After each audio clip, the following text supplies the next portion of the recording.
When a plane goes down, it's tragic. Lives are lost, families are changed forever. But do you know that the aviation industry does something differently from almost any other field? They don't rush to blame the pilot. They open the black box, they learn, they improve so that it never happens again. But what if we did the same with our own failures? Failure is tough, whether it's in your career, your relationships, or something small like trying to stick to a new routine. But Black Box Thinking by Matthew Saeed changed the way I see it. In our community, when things go wrong, we usually start with a serious family meeting, everyone's drinking chai, and somehow it just ends up with people just getting into a big argument. But what if instead of deflecting, we actually analysed what happened with compassion and curiosity?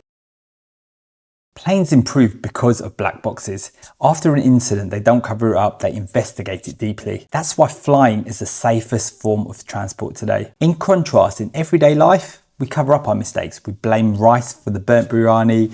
We just move on too fast. We don't think about it. We're embarrassed. Saeed explains the difference between two cultures. First, you have failure averse, which means hide mistakes. And then you have failure friendly, which is learns and grows from them. One of the biggest blocks to growth is ego. I'm talking about the nafs. In Islam, that's something we talk about where we kind of think about ourselves. Doctors, engineers, leaders, no one likes to admit that they're messed up. But growth only starts when the ego steps aside. Even the best minds fall into this trap. The difference is some choose to learn, others choose to protect their image. Now here's a totally new mindset shift. People don't fail, systems do. Saeed says, instead of asking who messed up, ask what part of the system allowed this to happen. It's a Sunnah mindset too. After the Battle of Uhud, the Prophet, peace be upon him, didn't point fingers. He reflected on the system, the structure, the lessons. Real growth doesn't come from blame, it comes from structure.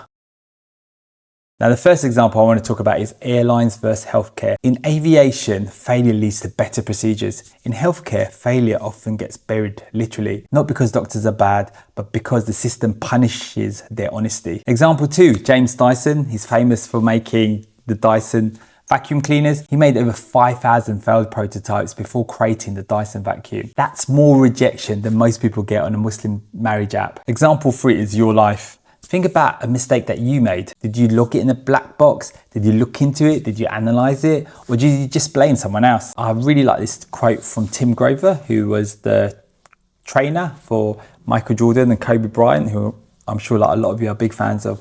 And he was talking about when you lose, like just kind of sit back and listen to that loss, like feel that loss, try and understand that loss. So important to learn from these lessons.